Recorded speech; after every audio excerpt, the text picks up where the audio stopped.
Yeah. So I'm just going to give a short introduction, and then I'll invite you up. Sure. Thanks.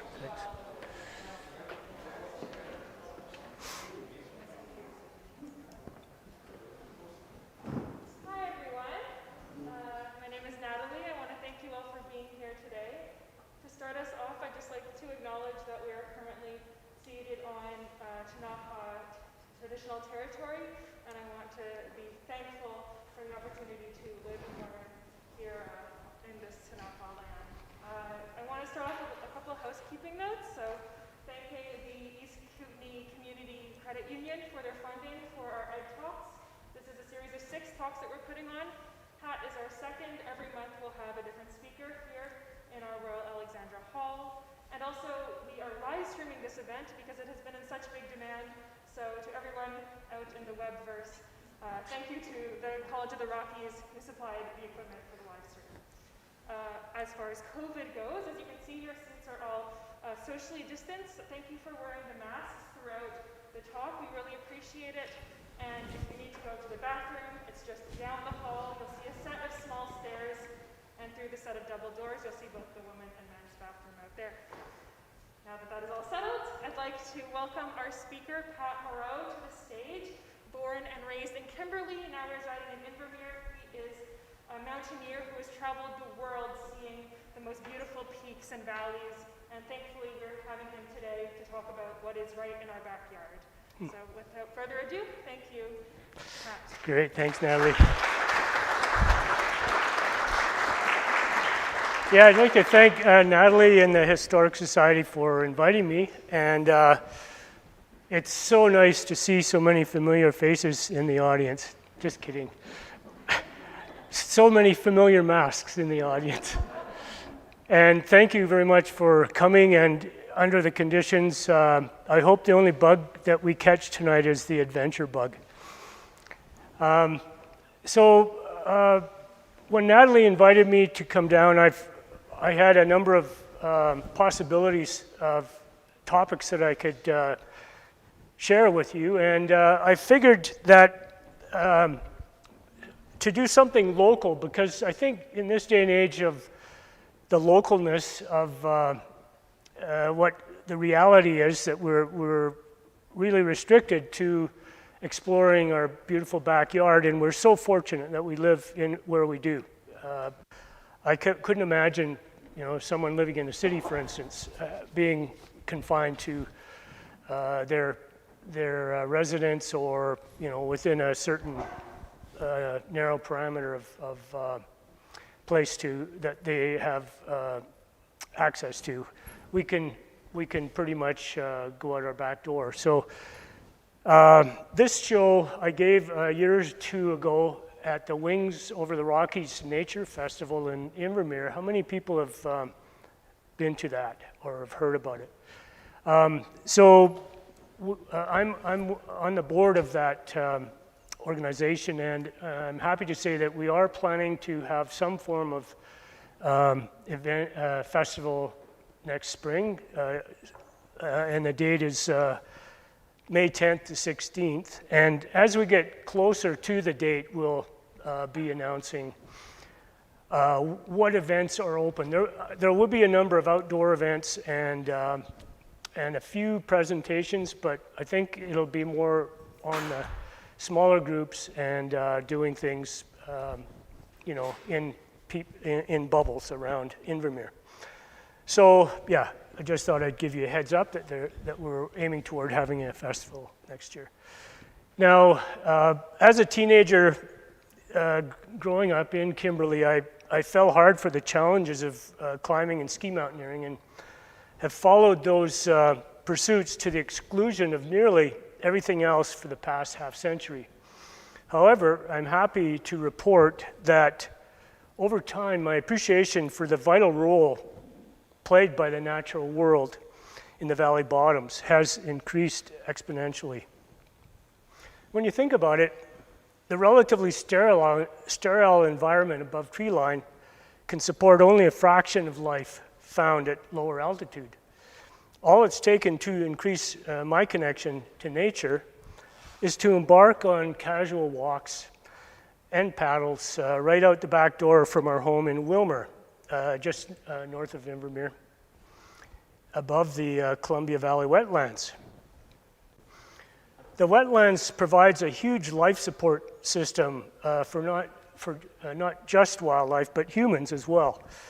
Kootenay Conservation Partners Fall Gathering had a tour at Paul Galbraith's land. Paul's the guy in the cowboy hat, just near Spillamachine. His ranch, his family's ranch, I think they're third or fourth generation.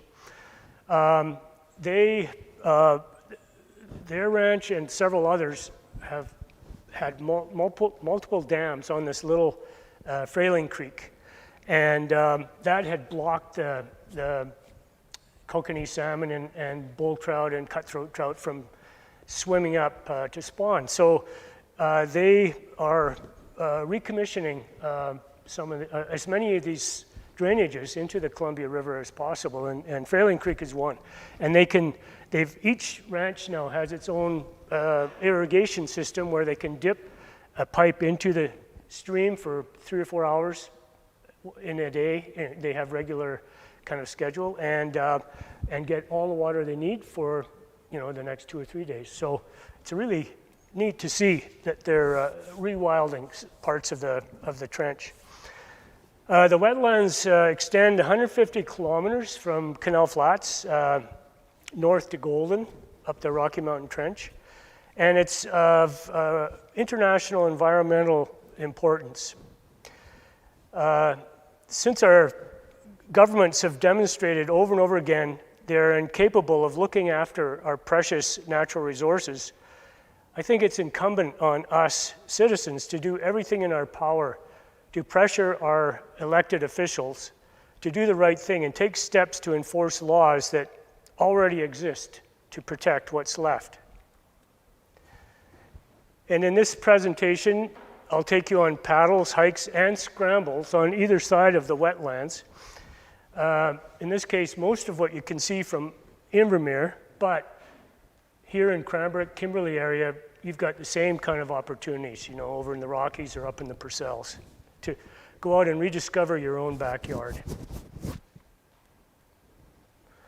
We'll self-propel through the landscape, check out the wow factor of Overlooks in the valley bottom, from the high points on both sides of the valley, and go for a joyride with motorheads on ATVs. Unfortunately, as is the case everywhere in our province, our landscape is being loved to death.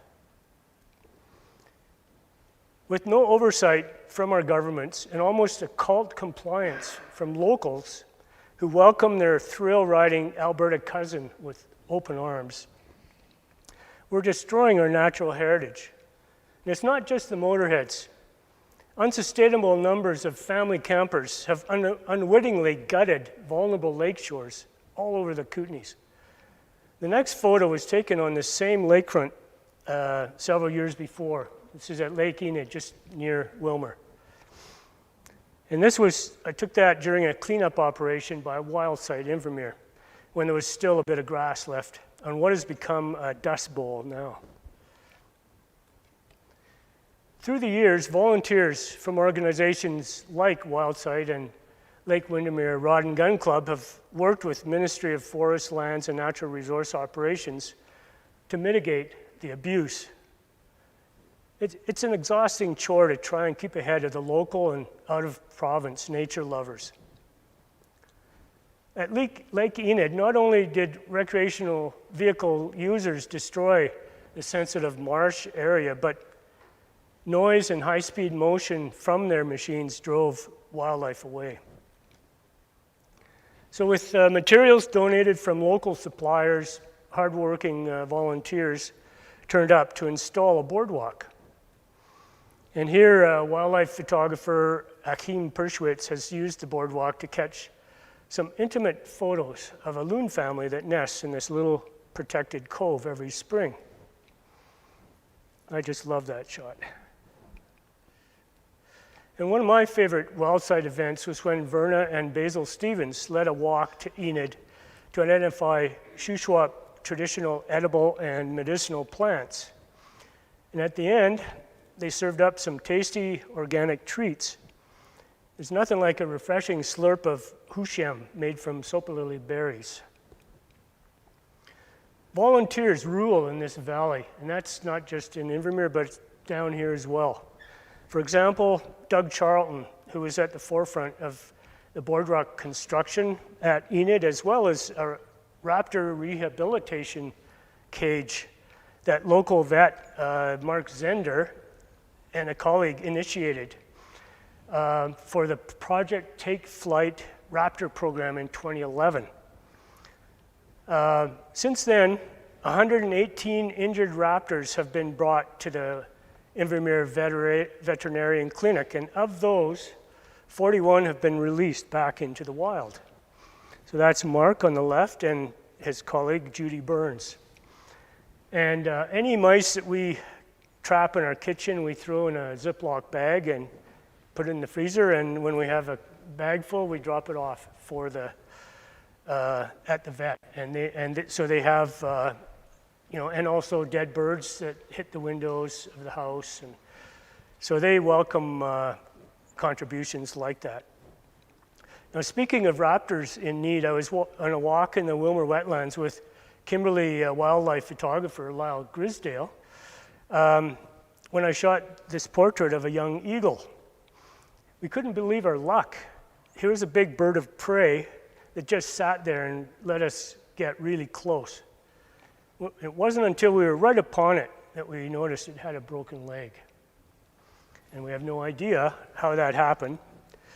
But anyway, we dropped a jacket over it and took it to the vet. But unfortunately, the leg was beyond repair, and in this case, Mark had to euthanize it.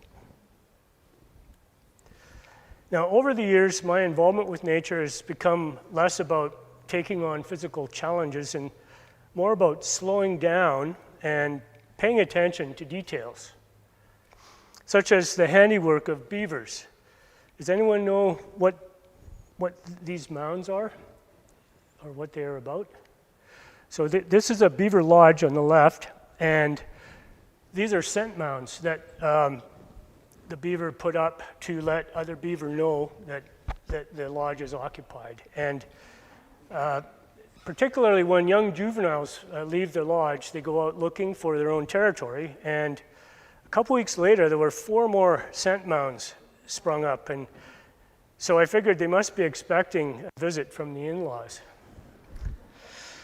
So, and then one time, we were paddling beyond this point on the end of the far right, and we saw an animal run across the slope at a distance and into a hole up at an inaccessible part of the bank.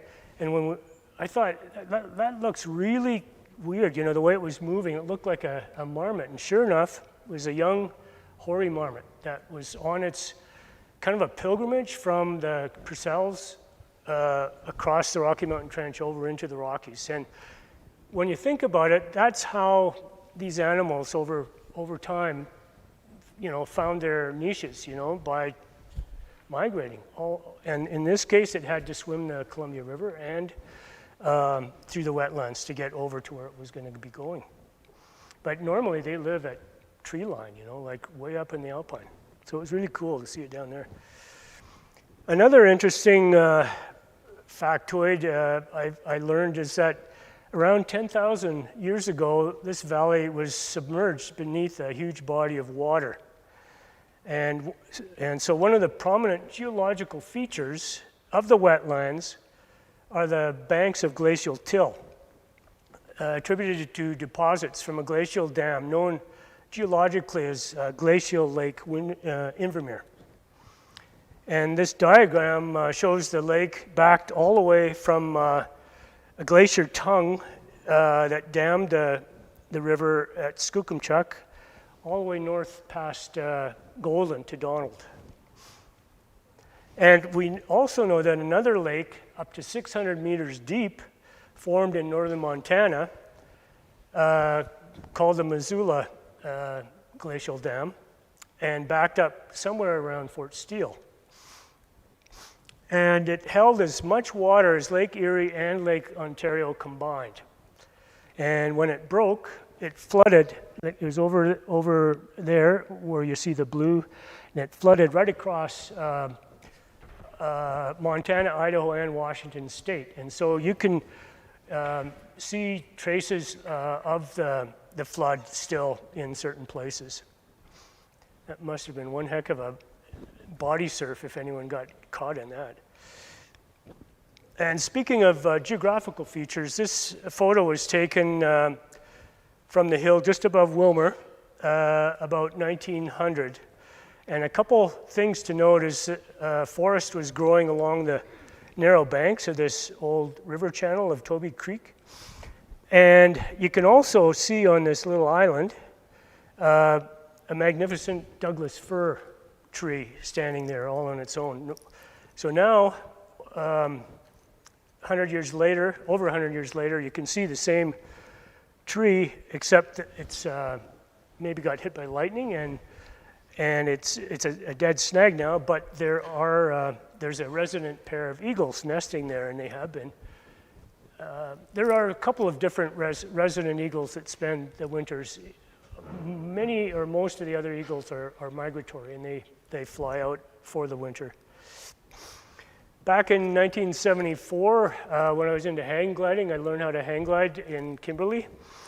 I went up to Invermere and I shot a picture of this fellow soaring at the north end of the Willmar wetlands. And at the time, you can see that same channel from old ancient channel has trees on it. So as recently as 74, there were trees, but now there aren't any, and just charred remains of stumps.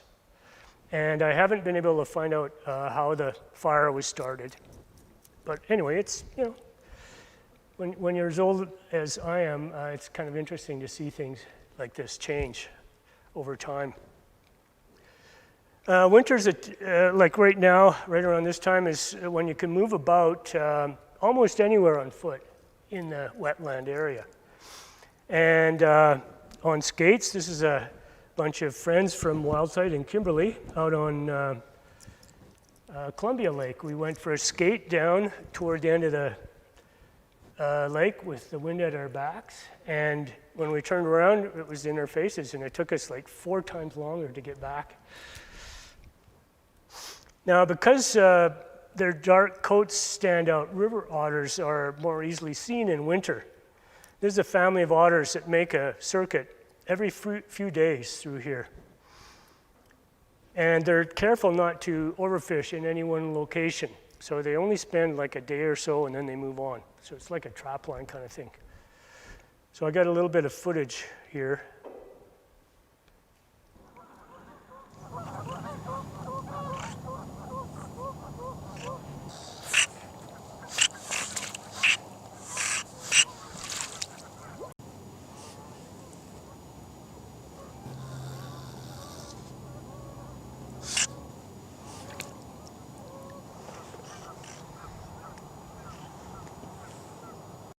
Winter is a time when the brushstrokes of nature are bold, and the snow surface is graced with artistic patterns of tracks and ice crystals.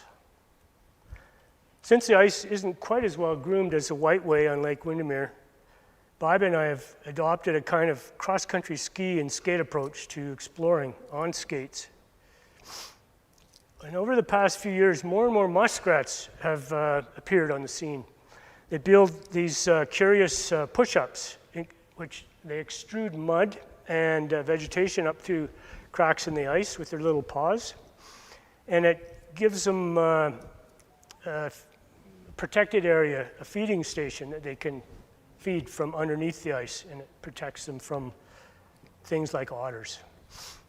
And we've come upon the aftermath of life and death scenarios on the wetlands, mostly in winter when a simple slip on the ice can break a leg, and within 12 short hours, elk is reduced to skeleton. And we know that this black boar mortality was not natural. Any predator that gets near to civilization becomes the victim of frontier justice. In other words, shot in the back and dumped in the ditch on the edge of town. Authorities call this a wildlife problem. I call it a human problem. One that's avoidable if only we take the time to bear-proof our yards and take other measures that are relatively easy to do.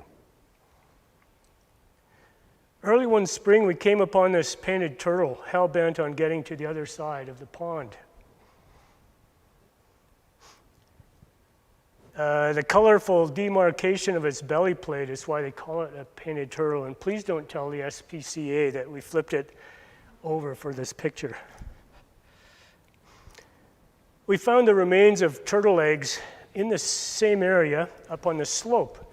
And they had been dug out by a skunk or a coyote. So the painted turtle crawls up, sometimes 20, 30, 40 meters or more up on the slope, and digs a neat little hole and buries its eggs. And then the baby spends the winter in the hole and has to go a long way down to get back to the water. Fascinating. So let's move from terra firma to the riparian world. If you're careful, you can paddle a canoe almost silently, allowing you to get in close to all manner of wildlife. We've introduced a number of friends from faraway places to the wetlands, such as 10-time Everest summiteer Dawa Nuru from Nepal. Now, Dawa can't swim, so this is both a challenge and a thrill for him. In an effort to monitor the springtime movements of mountain goats coming down to Toby Creek, rancher John Zender, supported by the Columbia Basin Trust, has been using a couple of hidden trail cameras. Does anyone know the Zender family? There's several, Mark Zender and John and Dave Zender, who's working with the Farmers Institute. So they're all involved in some form of wildlife or the natural world. And John is concerned because the goat numbers here in Toby Creek, just right there, right beside Invermere, are down, and elsewhere they're way down.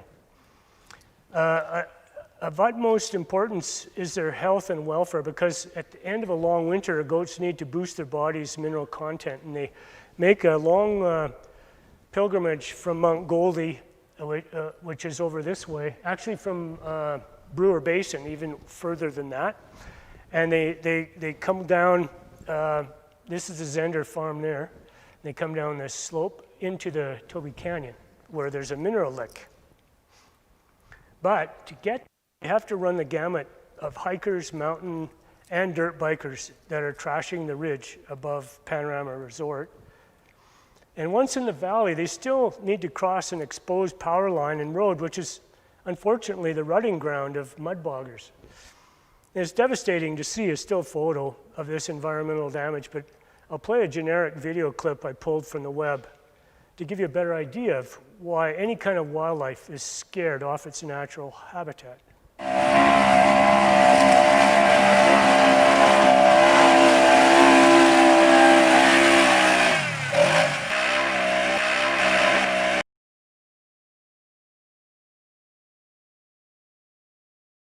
Have no idea of the level of harm they're doing through their actions.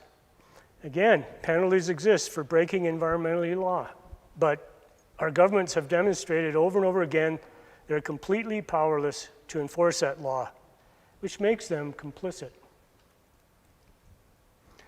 Now, I've got nothing against using vehicles of any kind, such as quads or dirt bikes or mountain bikes, to access backcountry trails, so long as you stay on the roads and show some respect for any wildlife you encounter. Now, I shot a little interview with world-renowned biologist and writer Doug Chadwick, who lived just over the border in Whitefish. And with Toby Canyon in the background, he offers his view on why goats are particularly sensitive to stress. So mountain goats live higher and steeper than any other hoofed animal on the continent. And in a deeper snow regime, after a hard winter, that last longer than the warm months in this part of the world, they have got to replace a lot of essential elements in their bones and the rest of their body. And they're going to come in search of salt each spring. And many will travel miles and miles to do it. So at a time of crucial importance to the goats, how many things are going to be between them and this salt? There have been studies of both mountain goats and bighorn sheep subject to a lot of human disturbance. And what you get are very elevated, the corticosteroids, okay, but the stress levels. And for an animal that doesn't start to reproduce until it's about 4 years of age or older, that often reabsorbs the fetus and doesn't produce young at all, has a low reproductive rate after a hard winter. And so this, disruption can have a lot of side effects that I don't think we know quite enough about to measure yet. But I guarantee you, with an animal that has such slender margins in the world it lives in, it's going to count. Some footage that John's trail camera caught to show you the wide range of animals that are at risk of being displaced by humans in this canyon, not just goats.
One interesting observation, if you check out the times on these next two pictures, they were taken roughly an hour apart. It's a heavy use area used by all kinds of critters, including joggers and subspecies of jogger, the beer belly sapsucker, which has a tenuous connection with nature. And spraying crap beer right over the top of the mineral lick may seem like harmless fun, but of more concern is the illegal camping blocking the pathway to the lick and using the camp spot as a rifle range.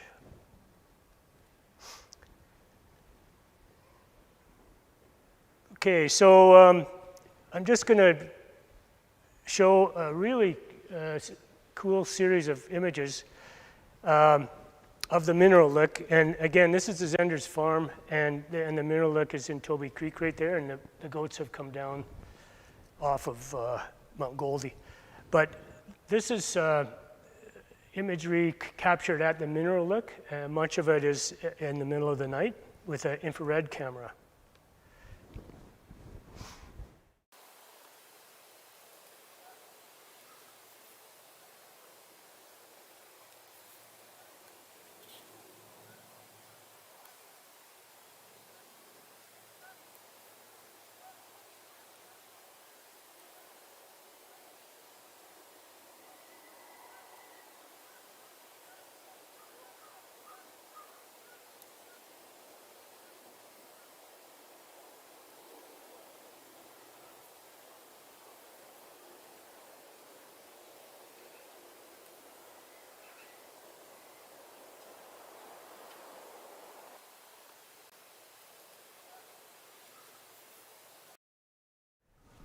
So Indeed, there are many other pressing conservation issues, but let's grab our paddles and disappear down the Columbia for a few days. Springtime's the perfect time of year to go for a paddle down in the wetlands and on the river itself because there are few mosquitoes. It's a leisurely 3-day paddle to Golden, and during low water, you can find mosquito-free camp spots that don't exist later in summer due to high water.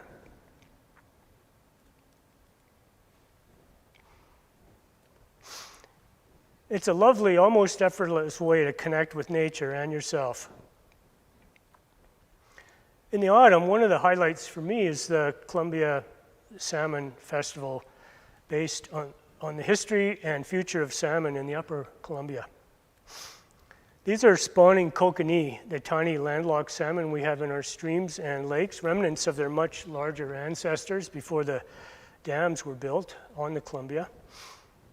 And they used to provide sustenance for the First Nation people and the entire ecosystem that depended on their nutrient-rich injection.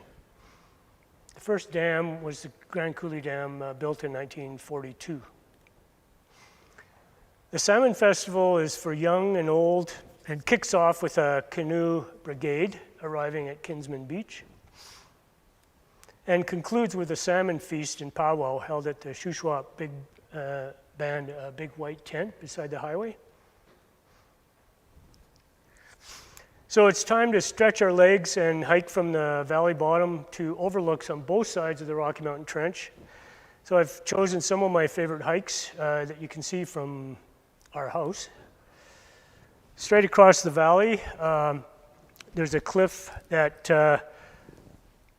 right here that goes up to the left, and the next photo is taken from a goat trail that we hike up, and looking back toward Wilmer and the Purcells, and it shows there's Wilmer in the bottom and the Purcells in the background. Very cool to know, that there are critters up anywhere around, potentially. And there are many ridge walks to do around there, including one just behind to the west of Wilmer, one that goes along toward Mount Nelson, which is the iconic peak that you see from the highway when you're driving north toward Radium. So just getting to the overlook above the valley is rewarding in itself. You go up to an ancient alpine larch forest. But this particular day, we had a more ambitious plan in mind, and that was to walk for several hours once we got up to this lookout point and walk along this ridge into a place called Paradise Basin. And we had some friends that had taken their vehicle up this drainage here, up an old mining road, and parked up in there somewhere. So our plan was to meet them halfway and exchange car keys, and then they would come and get our vehicle, and we would meet later, at the end of the hike. So that was very cool. And this is looking the other way down onto Lake Windermere from that outlook. Now, as we get closer to Paradise Basin, you can just see the old mining road cutting across there. And that's Mount Nelson in the back. Then you can see our friends appear on the horizon there. And that was the only tricky bit of the walk. We had to find a way around, but we just followed the goat tracks. You can always, if you look hard enough, you can see where the goats have gone. And that's Barry and Bernie. And this particular photo shows you Panorama Ski Area and where the goats come from in the Brewer Basin. They come right along this endless ridge, which goes right along the edge of the ski hill territory. And in winter, there's hardly any passage of goats, but in the summer, that's when they come back and forth to reach the mineral licks, and they've got all kinds of activity there these days. Anyway, now many, many years ago when I was training to go up and climb Denali, my first high altitude climb in Alaska. My climbing partner, Bernard Amon, and I from Kimberley, wanted to go up and climb Mount Nelson in winter and do it by way of this East Ridge. And it involved skiing all the way from the Toby Creek Road because there was no snowmobile access at that time, or at least like right now there is a site of the Paradise Mine. So it was kind of cool. Most of those buildings have been torn down since, but it was very cool to kind of see the remnants of them. And so we got up to the top of the ridge that would give us connection to Mount Nelson itself, and dug a pit in the snow, crawled into a snow cave, and lucky for us, it snowed like hell all night, and it was just a total whiteout blizzard the next day, so we had to turn around. I'm sure if we had continued on up there with our lack of experience, we probably wouldn't have made it. So I think it was fortuitous that we were turned back at that particular time, because thinking back on it, that particular route we were going to try was pretty ambitious and pretty extended. But anyway, and in those days, avalanche hazard didn't exist in our minds. So we were lucky. Now, every year for the past dozen, I've organized guided climbing programs for teens in the Bugaboos. How many of you have been in the Bugaboos? Yeah, great place. And one year I thought it'd be fun to take the Invermere candidates on a scramble up Mount Nelson the week before the actual Bugaboo trip happened with the kids from other towns in the Kootenays. And even though I hadn't climbed Mount Nelson myself, I thought, I'd seen it there. Every day you can see it when you're in Invermere. And I thought, well, kind of like Fisher Peak, we can see Fisher Peak from Cranbrook and Kimberley every day. But when we got up there, I realized just how crappy the rock was and what a horrible experience it was. And I was really afraid that it would turn these kids off of climbing forever. And so it was a good lesson for me not to take people on a trip that you hadn't been on before. I mean, Fisher Peak has a bit of loose rock, but nothing like Mount Nelson. But they were good sports about it, and it was part of the challenge, dealing with crappy rock. Now, from here, from the summit, if you really squint, you can kind of see these little black serrated ridge. Those are the Leaning Towers, which are the granite spires up the West Fork of the St. Mary River in the Purcell Wilderness Conservancy and near the St. Mary's Alpine Park. And I did several first ascents in there back in the mid-70s with Art Toomey.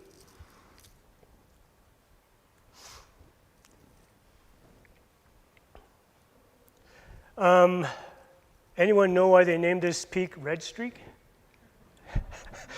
Okay, it's right above the Radium Resort Golf Course, and the most dangerous part of the whole scramble is walking along the fairway on the golf course. You might get clobbered by a golf ball. And that's Mount Assiniboine in the background in Assiniboine Provincial Park. So on that climb, the stinging is in the tail. Just before you get to the summit, there's a beautiful little 10-meter high slab, and this is Brad Hartshorn from Kimberley. We went up there with Caitlin, his wife, a few years ago, and you can make it up without a rope, but it's always handy to have a rope to lower yourself back down that little slab. Otherwise, it's a straightforward scramble. But the neat thing was we came upon some fresh cougar tracks in the late spring snow. And since I don't have a photo of a cougar, this one of a lynx I took last summer will have to do. And from the top, you get a view almost all the way to Golden, and that's Sinclair Canyon in the below there, where the Radium Hot Springs is. And then just last week, on the same prospect, I went up with some friends and to the same area, and we wished we would have brought crampons for the slippery trail. Still beautiful though. That's the enticing view of Pinto Mountain that I have from my bedroom. And I've had my eye on skiing this for a couple of years. It's in the Rockies. So one Easter weekend, I joined some friends, mountain guide Kirk Mouthner and family, and we skied up on a traverse of the South Ridge. And it's really encouraging when young people like Michaela here are discovering the rewards of the backcountry so that one day, hopefully, they will become stewards of nature in some small way. And here, her dad carves a turn on his way down toward the dry valley bottom. That's a cool thing, you know, at certain times of year. You know, it's bone dry down in Invermere and quite good skiing up high. It's a lot drier up in Invermere than it is around say, Kimberley.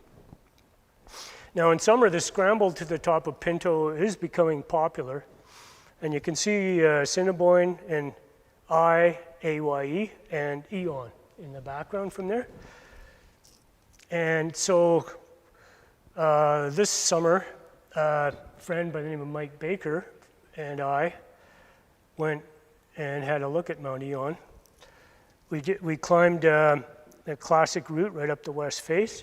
And this mountain was first climbed in 1921 by Dr. and Mrs. Stone during an Alpine Club of Canada camp at Assiniboine itself, which is just behind.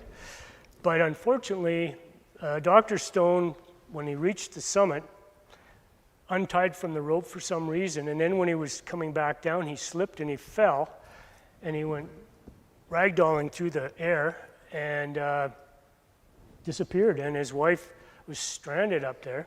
She down climbed as far as she could and got stuck for 7 days on a ledge without food or water, or actually water.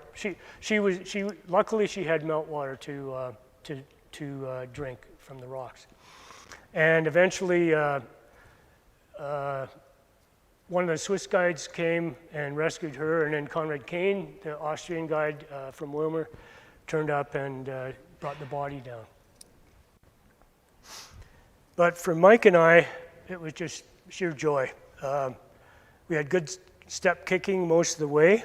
It was in late spring, early summer, so there was still enough snow to kick your way up and a little bit of rock work here and there. And the reward was a unique view of the southwest face of Assiniboine. Now, Assiniboine these days is climbed mainly from Lake Magog, you know, from the Assiniboine Lodge, which is on the north side of the mountain over there. But the first descent was made up this west face.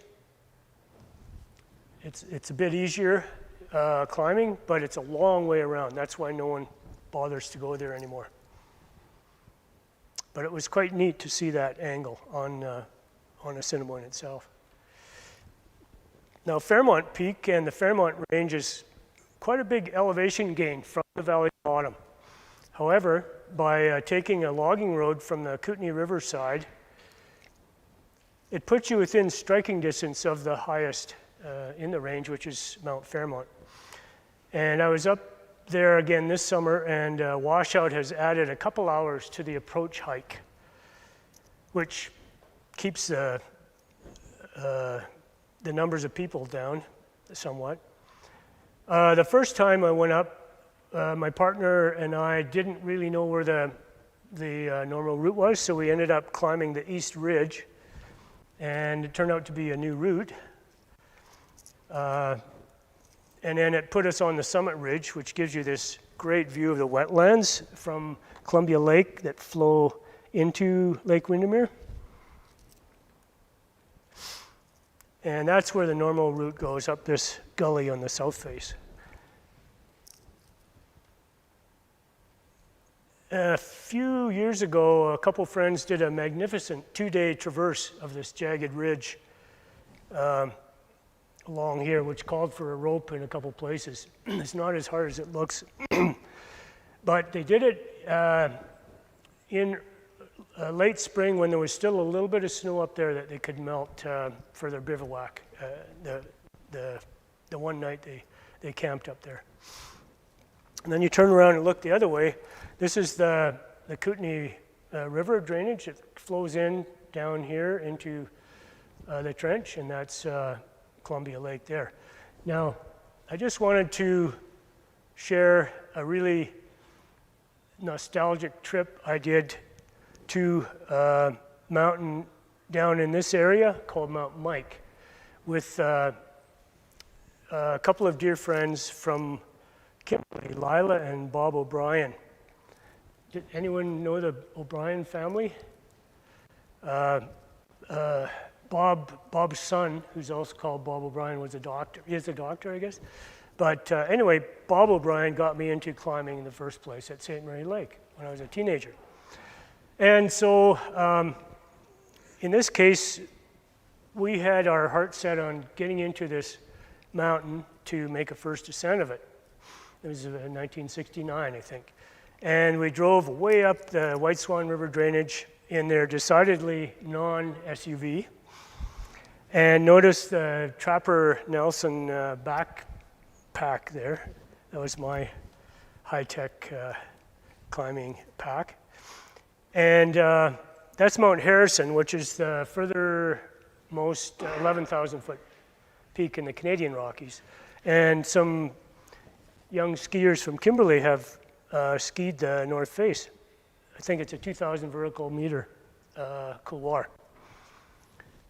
They did it in one day from Kimberley and ended up bivouacking at the base, totally exhausted. But Mount Mike is just over here. And this particular trip, we did a first ascent of this 10,000-foot peak, which the O'Briens named Mount Splendid. And we went back another time, like another summer later, to try and reach Mount Mike, and ended up, we didn't make it there anyway. We were just too far, and some personal things came up with our airdrop and stuff like that. So finally last summer, like how many years later, 50 years later or something, my friend Mike Baker and I again, we drove to the foot of the mountain in valleys that have been carpet bombed by logging clear cuts. Thank God for logging. It's ironic, but it's opened up. It's opened up the backcountry. And we savored the beautiful solid limestone on its upper slopes. And when we got to the top, there's a little cairn and a little summit register, and we were surprised that there have only been a handful of ascents since the first ascent. So like 6 parties have climbed it in all of history. You know, you go up Fisher Peak, there's like 4 parties every day, you know, like all summer. So, you know, there's still lots of mountains out there. And the thing that saved Mount Mike from a lot of traffic is that it's under 11,000 feet. You know, like all the kind of iconic peaks for one reason or another, you know, the height or the quality of the material, like that, whether it's good ice and snow or good granite rock, like the Bugaboos. So you can see Mount Harrison in the back, and I was over in here with the O'Briens all those years ago.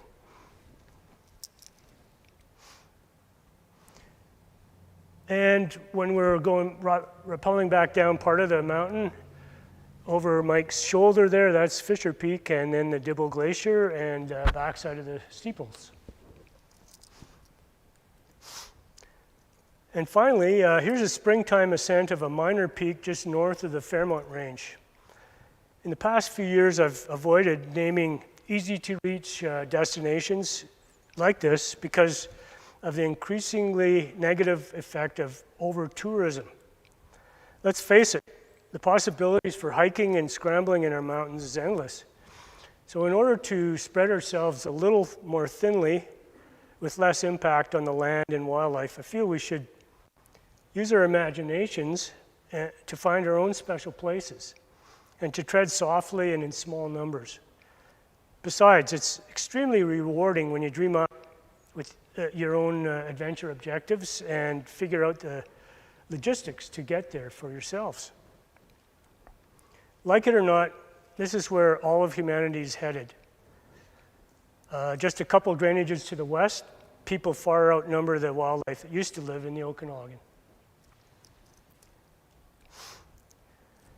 And finally, if you're looking for a nudge to get involved in meaningful socio-environmental activism, every year Wildsite Invermere puts on the Wild and Scenic Film Festival, which will be held online this year, November 21st.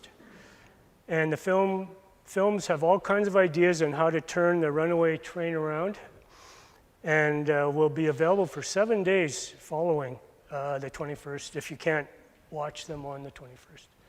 So you just go on wildsite.ca and Wildsite Invermere and you can tap into that. So that's my show. Any questions?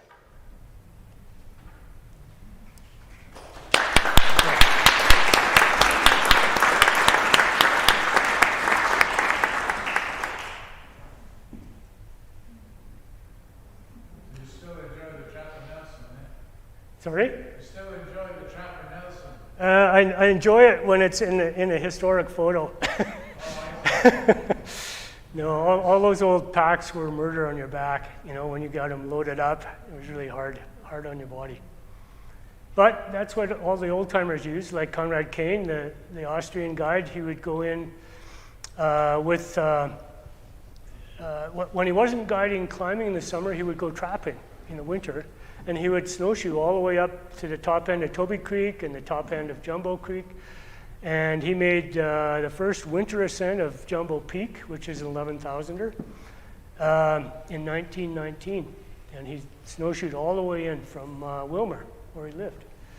So those old timers were hard as nails, the men and the women. How many first ascents did he have? Conrad Kane in Canada had 60 recorded first ascents, and probably as many as 200, because he worked in the off-season for A.O. Wheeler, who was a surveyor, and that meant he carried the theodolite and all, the survey instruments for the surveyors, and they climbed a lot of peaks that were unnamed peaks, and they never recorded any of the people's names of those particular climbs, and but he worked for several seasons with Wheeler, mostly in the Rockies, like along the Great Divide, the boundary survey, I should say. Yeah, and then so that was in Canada. Now in Austria, he may have done some minor first ascents near his hometown, but he also did some first ascents in Sardinia with a client, and in New Zealand he spent 3 seasons guiding and instructing the New Zealand Guides Association on safety and and advanced climbing techniques, and he did, I think, 39 first ascents down there. And it took him a whole month at least to travel, on the boat between Canada and New Zealand, and he stopped off in places like Fiji and stuff like that. So this is all back in 1910, 1915. Pretty.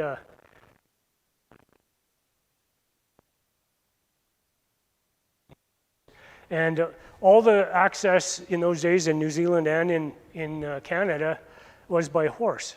It took 3 days to ride in a horse from Wilmer to the Bugaboos. Now it's an hour and a half to the parking lot. And they didn't have any huts. They had to put their own wall tents down in the valleys, and consequently their climbs were done from the valley bottoms to the tops of the peaks. We can go up to the Conrad Kane hut now, which is quite a ways up. It's like a 2-hour easily 2-hour hike to get up there. We can just camp, stay in the hut, and then climb the peaks directly the next day. So, yeah. Yep. In terms of regulations, do you see any need for new regulations, or do we have enough regulations, but they're just not proper? Yeah, I think our regulations there are that are in place are definitely, I think, have enough teeth in them. They just need enforcement. Now, there's some micro areas where there's a lot of overlap of user groups that need some kind of a plan that is orchestrated by the government but carried out among the user groups. And Cranbrook, Kimberley, and Fernie and Golden have recreation access management plans, but Invermere is the only part of the valley that doesn't yet. And so we're still grappling with trying to, it's just taken forever to do that. And it's mostly because there isn't any money to put together the proper components, which are scientific research that exists already on wildlife populations and types of habitat that you can overlay on top of where people are concentrating. If we had some more money to pay someone to actually assemble all the parts that are already available, then I think it would advance it a little bit faster. But, yeah. It seems like valley bottoms as well seem to be being chopped up piecemeal. The area where I live in, the elk fences have become just everywhere. Yep. And the passage of wildlife in the wildlife areas has been really strong. Yep. Yep. So seems to me that sort of the economics of things like tourism are running up against these kinds of Well, what we have to do is monetize the rehabilitation of our environment and of our wildlife populations somehow, so that it's not a drain on the public purse, so that there are people that are paid to do good jobs, not just in conservation, but at all levels of society. There's good money to be made, just a matter of people switching their mindsets and getting support from educational institutes and from political bodies. I think it's a possibility. It's just a matter of willpower. So. When did you last meet a game warden in the bush? Yeah, exactly. Yeah, we only have one conservation officer between Golden and, or between Invermere and Revelstoke. And the forestry office in Invermere, I was told, had 60 people working in it. Including recreation management people at one time. Now there's one person on a part-time basis, and all the monitoring of the activity of, for instance, the logging company is being done by the logging company. The government has absolved itself of keeping an eye on the public interest in terms of the habitat and so. Yeah, in the 60s, you could meet game wardens in the bush. Yeah. And you could see wildlife in the bush too. I mean, seriously, I've been active all my adult life in the bush. I mean, I grew up hunting. I never probably ate beef until I moved away from home. When I was an 17 or 18-year-old. We ate deer and elk and fish. We fished all the time, and we would, on our way to the hunting area up up to St. Mary or over above Elko for the muleys, we would often see deer or elk right on the road, which we would happily shoot and bring home without having to carry it from up there. Now you don't see anything. You don't see anything. On the road you don't see anything. You don't see anything up high. We did a beautiful ridge walk from Radium all the way to north near Edgewater, and we didn't see anything. Like you're looking down into Kootenay Park, and it's all prime elk and mule deer territory, and goat and sheep. Nothing. So anyway, any easy questions? Last question also. Yeah. Okay. Yeah. Anybody has the last one? Yeah. So, any close calls? Oh, I ran out of beer once. Actually, frankly, yeah, I've had lots of close calls in the mountains, but never anything where I've got injured. And,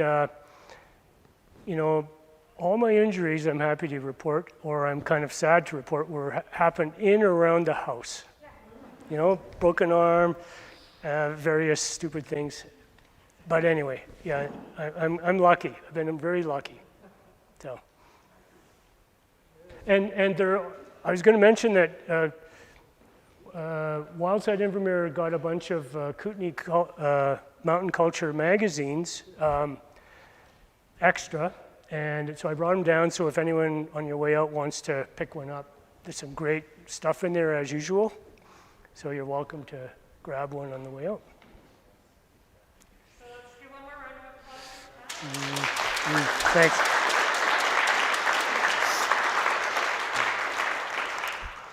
So I just want to make sure if you came in a little bit later and I didn't get your name, I want to make sure I have everyone's name just in case for contact tracing purposes. And otherwise, I hope that you enjoy the rest of your nights. Thank you all for tonight.